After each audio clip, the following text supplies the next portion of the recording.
როგორ შემხვდა ბაქსი მონატრებული ბიძას. ბაქსი გუნა რაო. მოგინატრეთ.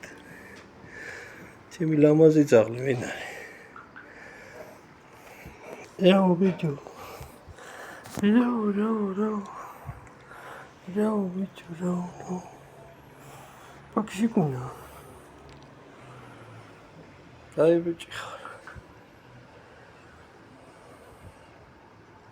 ადე ქეთი კაი არ გამოიერე დაგინახოს ხალხმა რა ორი ლამაზი ხარ. ორი თავადური წოლა გა.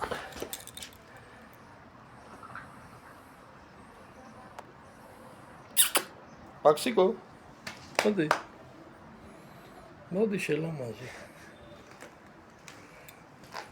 მოდი გამარჯობა როგორ ახარ როგორ